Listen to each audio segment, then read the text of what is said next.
Yes, sir. Yes, sir. Yes, sir. Okay, okay, please bear with the Sir, situation.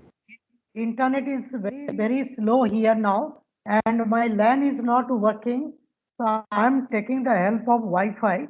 Okay, so please bear with the situation and do not disturb. Do not change the PPT. Okay, let us see how much I can discuss today. Okay, let us start. So today I am going to discuss another combined tools, that is nothing but the combination of genetic algorithm and neural network. And very popularly, this is known as the genetic neural system, okay, GNS. Now, the purpose of developing this genetic neural system is to improve the performance of a neural network using a genetic algorithm. So truly speaking, we are going to use genetic algorithm to design and develop, or you can say to evolve a very efficient neural network. How to do it? That I'm going to discuss. Now, if you see the literature, there are a few approaches. Out of all such approaches, we have got the two very popular ones. Okay. Now, I'm going to concentrate on approach one of developing the genetic neural system. Approach one is GA-based tuning of connecting weights, bias values, and other parameters of a neural network. We have already discussed that the performance of a neural network depends on so many parameters. For example, it depends on the connecting weights, it depends on the bias values, it also depends on the coefficient of transfer functions, and so on. Okay. Now here in approach one, we are going to find out the optimal values of these parameters of the neural network, so that after the training is over, the neural network can make the prediction as accurately as possible. Okay. Now to develop this particular approach, I have to take the help of one concept, one nature inspired concept, that is called the biological adaptation. Now, the principle of biological adaptation, all of you have studied in your school level life science course or the biology course. Okay. Now, in the literature of adaptation, all of you know that we have got two terms. One is called the evolution, another is called the learning. Now, let us try to understand the meaning of these two terms, evolution and learning, and try to find out their interrelationship. Okay. Now, remember, biological adaptation takes place through the form of evolution and learning. Now, this evolution and learning, they are taking place on two different time scales. For example, learning takes place actually during the lifetime of a human being, and evolution takes place for a large number of iterations. Now let us see what does it mean. Now, as I told, that the learning takes place in one's lifetime. That means so long as I live in this particular world, I go on learning. Okay. And if I can learn some good habits, some good information, am going to pass it to my next generation. That means I'm going to pass it to my son, to my students. Okay. And by doing this, what will happen? It will accelerate the rate of evolution. Now, to summarize, let me tell you that the principle of learning, which takes place in one's lifetime, is going to increase the rate of evolution. So, learning is going to help evolution. On the other hand, actually, evolution is also going to help in the learning process. How? Now, during the learning, knowingly or unknowingly, we take the help of some optimization, the principle of optimization. And all of you have studied the principle of optimization, and most of the optimization algorithm works through a large number of iterations using the principle of evolution, as if the optimization algorithm is trying to evolve that particular optimal solution. So during the learning, knowingly or unknowingly, we use the principle of optimization, and optimization algorithm works through the principle of evolution. Are you getting my point? So evolution is also going to help in learning. Now, just to summarize, both evolution and learning are going to help one another or each other. Okay. And learning takes place during one's lifetime, but evolution takes place through a large number of generations, large number of iterations. Okay. Now, using the principle of evolution and learning, biological adaptation takes place. Now remember, in genetic neural system, we try to copy this in the artificial way. How to do it? The information we try to represent with the help of neural network, and with the help of a genetic algorithm, we try to evolve that particular optimal network which corresponds to the optimized input output relationship.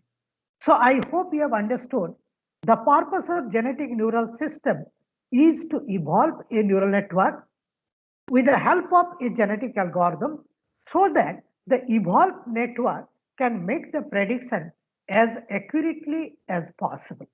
Okay. Now this particular principle of biological adaptation has been copied in the field of robotics also. Okay. And that particular field of robotics is known as evolutionary robotics. Now remember, out of all the fields of robotics research, evolutionary robotics is one of the most current ones. Okay. And the aim of evolutionary robotics is to evolve the optimal or the near optimal motion planner and controller for the intelligent and autonomous robots. Okay. Now let me try to take one very practical example. Now remember, for a complicated problem, for a complicated system, it may not be always possible to design the systems directly. For example, say if you consider our the different system used in our human body, those systems are so complex. It's very difficult to design explicitly. Okay. And remember, all such systems are evolved through a large number of generations. It has not come through the explicit design. Nobody could design explicitly that this would be the nervous system of a human being. This should be the renal system of a human being. And remember, the system which you have, which we got in our body, those systems have come using the principle of evolution, not through explicit design. Let me take another very practical example and you'll be astonished to listen that. Now, our IIT system, all of you know, started at IIT Kharagpur only. Okay. So might be about say 70 years ago, approximately. Okay. Now, whenever we started the IIT system, say near about 70 years ago, nobody could explicitly design what will happen to the IIT system after say 50 years or 60 years or 70 years. Okay.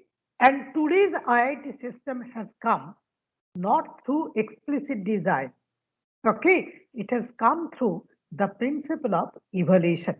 It has come through the principle of biological adaptation. Okay. So through a large number of success and failure, okay. So today's IIT system has reached a particular level. Okay. Don't think that we had only success. We had a lot of failures, a lot of success, and we learned from the success and failure. Okay, and through a large number of iteration, through a large number of years, today's IIT system has evolved. Okay, now the point which I'm going to make, that knowingly or unknowingly, we are using the principle of your genetic neural system. And nowadays, very frequently in the field of robotics, we use the term evolutionary robotics. Okay, and there we are using the principle of genetic neural system. Okay, now all of you have studied the principle of multi-layered feed-forward network trained using backpropagation algorithm. So I have discussed in detail. I have discussed one numerical example, and I hope all of you have solved some numerical example in the form of assignment. Okay, but remember one thing: this backpropagation neural network has got one serious drawback, and all of you know that that is the chance of local minima. Okay, now initially during the training, we do not know what will be the nature of the error surface. Okay, and the neural network during the training, as I have discussed, will try to find out a solution corresponds to the minimum error. Okay, and the backpropagation algorithm using the principle of steepest descent algorithm will try to reach that minimum error solution. That means the neural network corresponding to the minimum error. Okay, but it has got the local minima. Now, if I replace the backpropagation algorithm using a genetic algorithm, okay, will be able to develop the genetic neural system. And if you can develop the genetic neural system, there is a possibility that your genetic neural system will be much better compared to the backpropagation neural network. Okay, but there is one exception. Okay, now as I told, initially we do not know what should be the nature of the error function. Okay, now supposing that the nature of the error function is such that it is unimodal, there is only one mode, and if it is unimodal, remember, no algorithm can actually overcome your the backpropagation algorithm, which is nothing but the steepest descent algorithm. So for the unimodal error function, the backpropagation algorithm, the backpropagation neural network is expected to perform better compared to even GA neural network or GANN or genetic neural system. However, in most of the real world problems, you will find that your the error surface is multimodal, and there are so many such ups and downs in this particular error surface. And to tackle this type of real world problem, there is every possibility that genetic neural system, that is GANN, will perform better compared to your BPNN. I hope you got the idea. Okay. Now, how to implement? It is very simple. To implement, actually, what we do is we try to represent all such parameters, okay, inside that particular the GST. I'll be discussing in details after some time, but before that, let me talk something regarding approach 2. After that, I'll be taking that particular the example. Now, approach 2, that is GA-based tuning of neural network topologies. Now, remember, topology of a network is also very important. Are you getting my point? And topology of a network is decided by the number of hidden layers and number of neurons present in the hidden layer. Okay. Now, as I have already mentioned while discussing the neural network, that although there is a possibility that we can keep more than one hidden layers, we generally try with only one hidden layer. But remember, there is a possibility that we can use like two hidden layers or even three hidden layers if the situation demands so. Now, if I use more than one hidden layer, what will happen to the number of variables? The number of variables in terms of the connecting weight, in terms of the coefficient of transfer function and all such things are going to increase. Okay, so I can use more than one hidden layer, say two hidden layers or three hidden layers, and I can also change the number of neurons to be present on each of the layer. Are you getting my point? Now, supposing that I'm using a genetic algorithm to decide what could be the topology or what could be the number of neurons in each of the hidden layer. And all of you know the number of neurons in the input layer and the number of neurons on the output layer, those are kept fixed. It depends on the physical problem. It depends on the number of inputs and outputs of that particular process which we are going to model.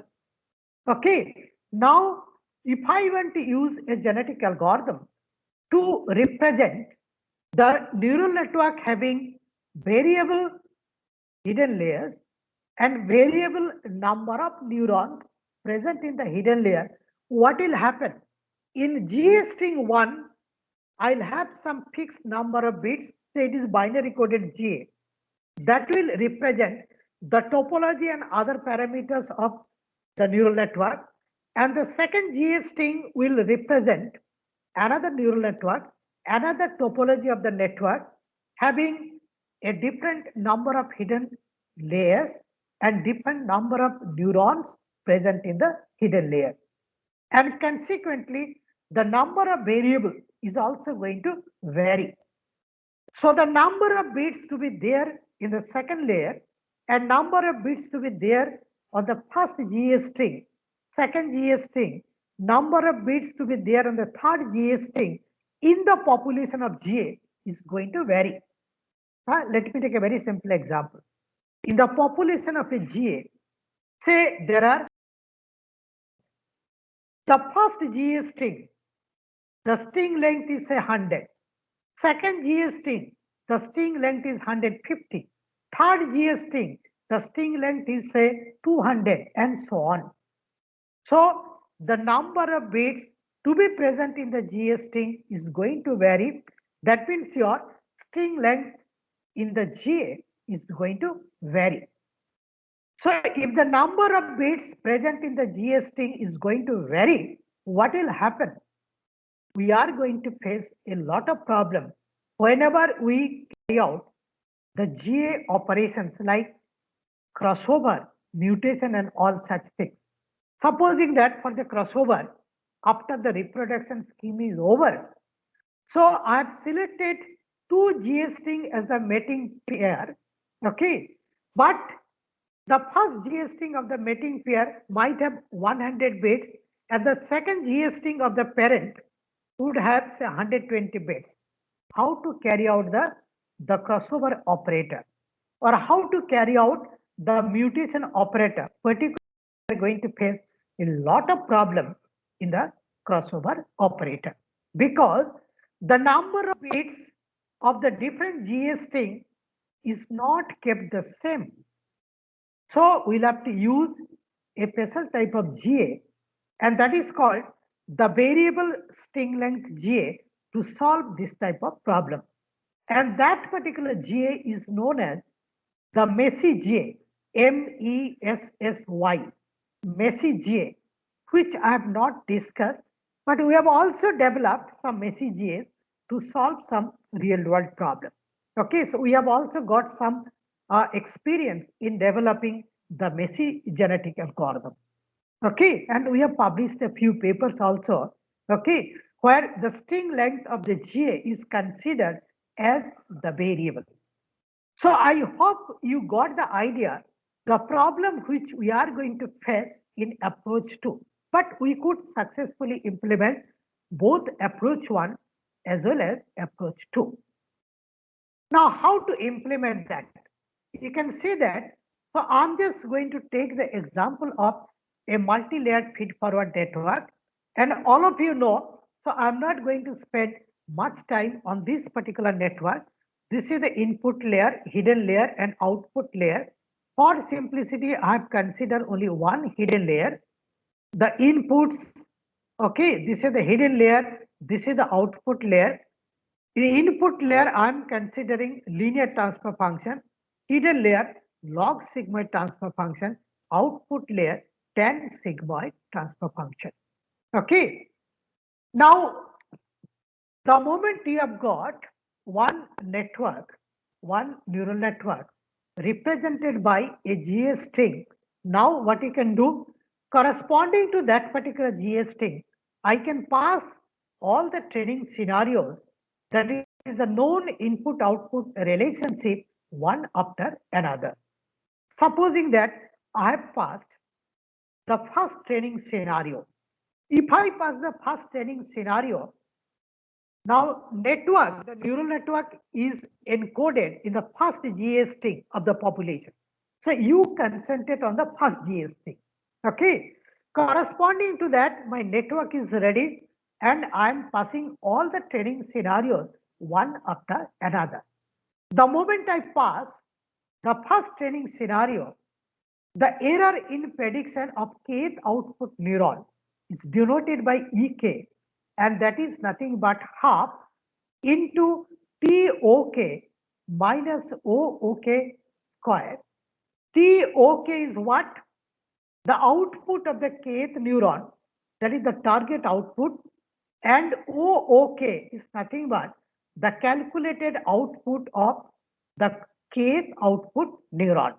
So I can find out error corresponding to the kth output neuron. This I have already discussed several times.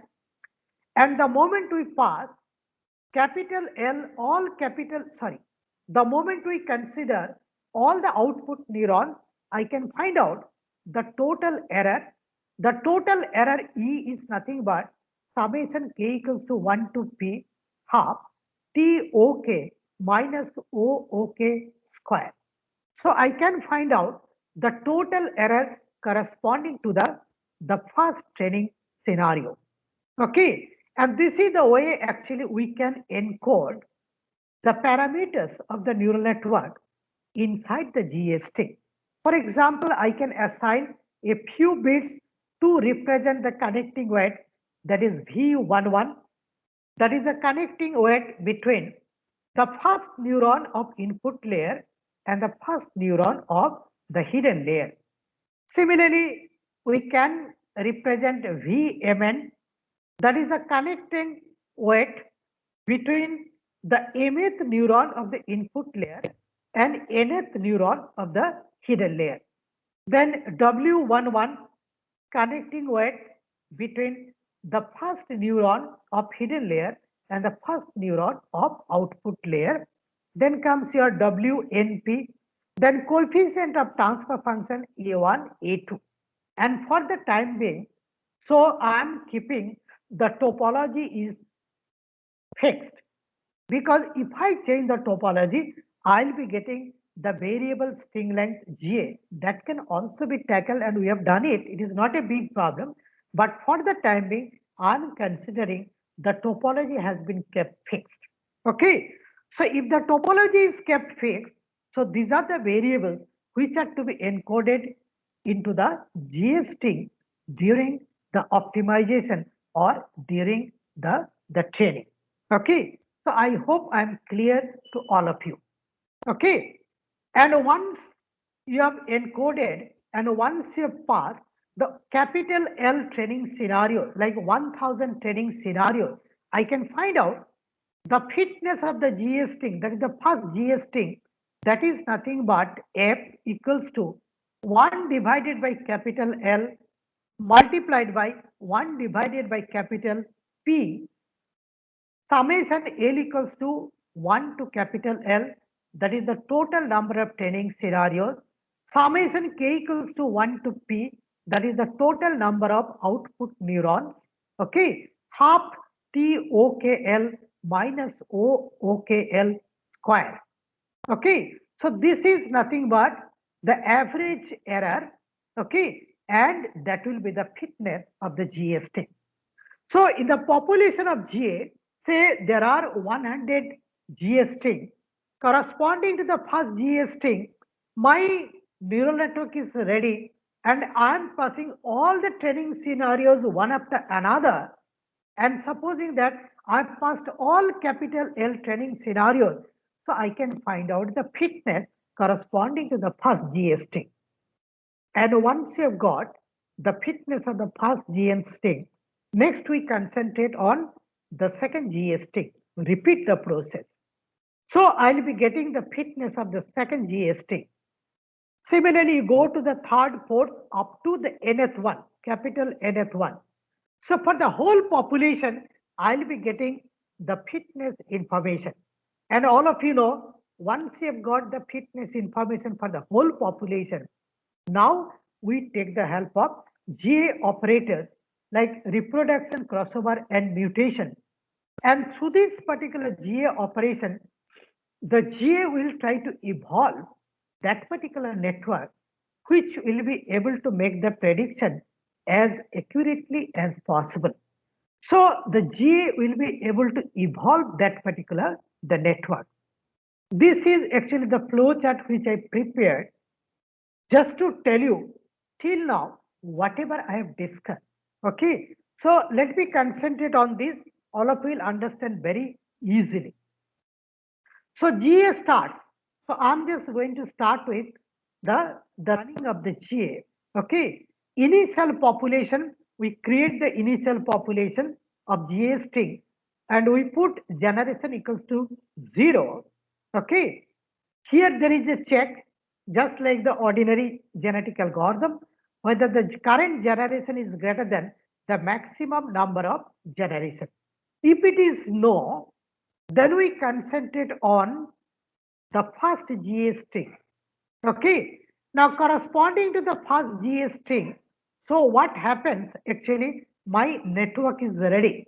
Okay. And here there is a check whether the GA string is greater than the population size. If it is no, then you concentrate on that particular GA string and pass all the training scenarios one after another. So start case equals to 0. So I'm just going to start with the first case, and case is greater than maximum case. There is a check. Okay, if it is no, what happens? So I'm passing the first training scenario to the neural network corresponding to the first GA string. So I'll be getting some output. You store this particular output. Send the second training scenario, case equals to case plus 1. Okay, there is one counter. So I'm going to the second case, second training scenario. Find out the output. You store it. So all the capital L training scenarios, you pass one after another. So I'll be getting some output.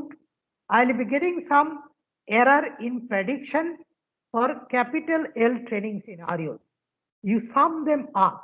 Find out the average. That particular average will be the fitness of the first GA string. Okay, and if I get the fitness of the first GA string, so here we have got the counter fit GA string equals to GA string plus 1. So this is the counter for the GA string. Now I'm going for the second GA string. Repeat the process. Pass all the training scenarios. Find out the fitness for the second GA string. Concentrate on the third GA string. Get the fitness. For the whole population, you find out the fitness information. And after that, use the operators like reproduction, crossover, and mutation. And through a large number of iterations, GA will try to find out what could be the optimal network. So I hope you got this particular, the very simple flowchart. And this flowchart, in fact, long back, I published in one, I think one journal paper, I wrote one review on evolution robotics. There I published this particular the flowchart and then I put it in my textbook also. Okay. Now I'm going to solve very quickly one numerical example related to this genetic neural system. So the numerical example which I've designed is as follows. A binary coded GA is to be used to update the connecting weights, bias value, and coefficient of transfer function of an NN shown in the figure given below. So this is a very simple network, that is a 231 fully connected feed-forward neural network. Okay. So there are two neurons on the input layer, three neurons on the hidden layer, and only one neuron on the output layer. Okay. So this is a 231 fully connected network.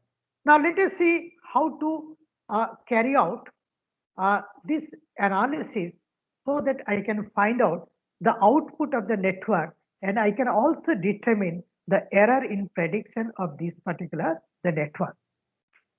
The neurons of input, hidden and output layers are assumed to have transfer function of the form y equals to x, y equals to 1 divided by 1 plus e raised to the power minus a1x, and y equals to e raised to the power a2x minus e raised to the power minus a2x divided by e raised to the power a2x plus e raised to the power minus a2x respectively.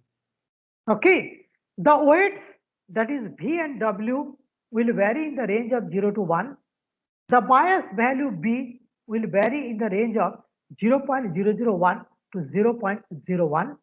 Okay, and the coefficient of transfer function, that is A1 and A2, this is A1 and this is A2, are assumed to vary in the range of 0.5 to 2.0. The table shows one of the training scenarios which I am going to show you, and one of the GA string is given below, in which 5 bits are used to represent each variable. So I am just going to show you one table and one GA string. This is the table for the training scenario, and for simplicity I have considered only one training scenario, that is if I1 is 0.6 and I2 is 0.7, then output is 0.9. And E particular GA string lying in the population of solution. Okay, you can see that 5 bits are assigned to represent V11, 5 more to represent V12, then V13, V21, V22, V23, W11, W21, W31, then comes your A1, A2, coefficient of transfer function, and B is the bias value. So this particular GA string is going to carry the whole information of that particular the network. So we'll have to determine the deviation in prediction for the training case shown in the above table. So for this particular training scenario, we'll have to find out how much is the deviation in prediction corresponding to this particular GST. It is very simple. Okay. Now, you know, corresponding to this V11, the substring, that is 10110. And once you know this particular substring, this is a binary, so you can find out the decoded value. And the decoded value is found to be equal to 22. And we know the range for this particular the connecting weight. So using the linear mapping rule, you can find out the real value for this V11. This is your linear mapping rule, all of you know, that is V11 minimum plus V11 maximum minus V11 minimum divided by 2 raised to the power small l equals to 5 minus 1 multiplied by the coded value. So we can find out the real value corresponding to V11. Now by following this similar method, you can find out the real values for all the connecting weight V12, 13, 21, 22, then all the W values A1, A2, and B. You can find out all the real values at the last column of this particular the table. Okay, so these are the real values corresponding to that particular your GST. And once you've got the real values, now my network corresponding to that particular your the GST is ready with us. Okay, so very easily you can find out the output of the neurons of input layer, that is IO1, that is the output of the first neuron lying in the input layer, is nothing but the input of the first neuron lying on the input layer plus B. So this is actually IO1. Similarly, this is your IO2. Okay. And once you've got the output of the neurons of input layer, so very easily you can find out what could be the input of the different neurons lying on the hidden layer. So we can find out HI1 plus B is nothing but this. HI2 plus B is the bias value is nothing but this. HI3 plus B is nothing but this. And once you've got the inputs of the hidden neuron, very easily you can find out the output of your hidden neuron. All of you know, I've discussed so many times. Okay. So HO1 is found to be equal to this. This is HO2. This is HO3. Okay. And we can also find out the input of the neuron lying on the output layer. And we add the bias value. Okay, and you'll be getting 1.971413. Okay, so this is actually the input of the output neuron. So very easily you can find out the output of the first neuron lying on the output layer is nothing but this. Okay, so this is the output of that particular the neural network corresponding to that set of inputs. And once you've got this calculated output, I know the target output is nothing but 0.9. So I can find out the deviation. Here the deviation is negative. And that is why we consider the mod value of that to make it positive. And once you've got this particular the deviation, now I pass the second training scenario, I'll be getting another deviation value. The third training scenario, another deviation value. The 11th training scenario, another deviation value. You sum them up, find out the average. That particular average will be the fitness of that particular GST. So it is very simple. If you get the fitness information for the whole population, GA, by using its own operators, will try to evolve that particular network which corresponds to the optimal performance. So I hope you have understood the principle of genetic neural system. And the aim of genetic neural system is to evolve that particular network, okay, which will be able to make the prediction very accurately. And as I told, that in robotics, to make it intelligent and autonomous, this particular approach of genetic neural system is frequently used, and we have also used, okay, and we did some real experiments also, and we got very interesting results. Okay, and let me repeat once again, for getting solution for the real world problem, explicit design may not be always possible. Are you getting my point? And to overcome that situation and to get a solution, okay, now you'll have to see the evaluation. You'll have to depend on the evaluation. And depending on this particular principle of evaluation, you'll be getting the optimal solution. Are you getting my point? So let me take a very simple example. All of you will understand the importance of your the real world problem, the difficulty of real world problem. Okay. Now, very practical example, which is very relevant as on today. can anybody say what will happen due to this COVID situation after 2 months? Nobody can say. Nobody in the world can say. Okay. So this type of problem, with the help of your this type of genetic neural system, can evolve at least some solution, some prediction. Okay, because explicitly nobody in the world could uh, say what will happen after 2 years due to this particular COVID situation. Okay, but with the help of this type of system, you can at least predict what may happen might be after 2 months or 3 months to the whole world. Okay, so I hope you have understood the importance of solving the difficult real world problem. And these type of tools are going to help a lot, okay, for getting some uh, optimal or near optimal prediction of what will happen in future. Okay, so I hope you have understood. And so if there is any doubt before I stop, I can spend some time, might be 5 minutes I can spend. If you have any such query, you can ask me now. This class or last class, if you have any doubt, please ask me.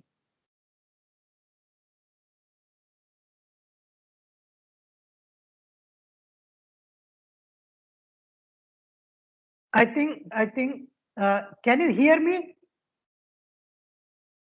Yes, sir. Yes, sir. I think one of your friends, I think, sent a mail to me just to clear one doubt. Is he online? Some Sainath or that type of name. I forgot the name. Is there anybody whose name is approximately some Sainath, that type of? Sir, Harshendu. Hi, Harshendu. Tell me. No, sir. Actually, the doubt got cleared later on. I wanted to ask in radial Yeah, basis function network. Harsendu, Yes, sir. yes. Harsendu, is it clear now? Yes, sir. Yes, sir. It got cleared. Sir. Any other doubt? Any other doubt? Anybody who is having any doubt regarding today's class and the last class? You are free to ask me.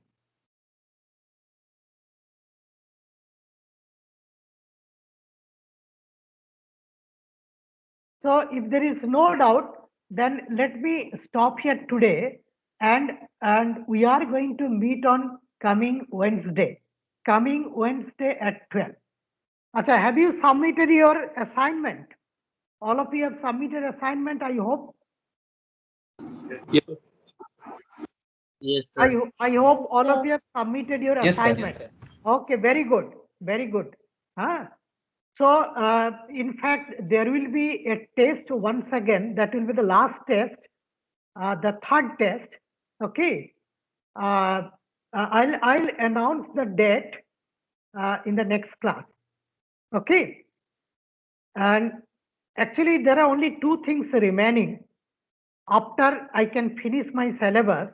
One is your third test, and another is there will be one assignment which will be very difficult to answer.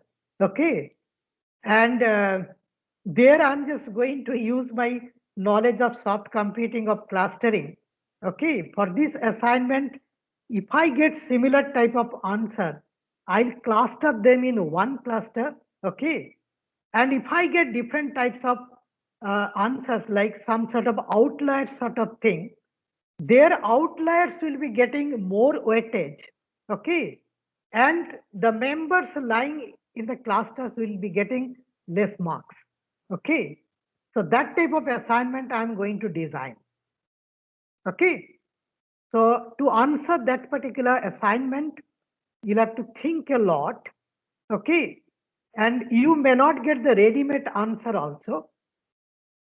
You'll have to think a lot, and then you'll have to give answer to that particular assignment. That will be the last assignment. Okay, and the problem will be selected in such a way that you people cannot copy. And if you copy, then I'll cluster you in one cluster using my knowledge of fuzzy clustering, and you'll be getting less marks. Outliers will be getting more marks. So those will be giving their own opinion, own reply, own answer based on own thinking. They'll be getting more marks, more weightage in that particular assignment. I hope you got my idea, no? Yes, sir. Yes, sir. Please participate. The last assignment, all of you, please submit. I'll give you. I'm still thinking what should be the problem to be given. Some idea has already come to my mind. Okay, but I'll have to rethink on this, and then I'll give you the last assignment of this course. Okay. Okay. So we are going to meet on Wednesday. Okay, don't be afraid of this assignment. The way I'll give, I'm expecting that all of you will be able to give some reply to that assignment. It's not like that there will be no firing sort of thing or weak firing sort of thing. So don't worry so much, but I'll give you the assignment and there will be a test, the last test. Okay. Okay, all the best. We are going to meet on Wednesday. Okay. Yes, sir. Thank you, sir. Thank you.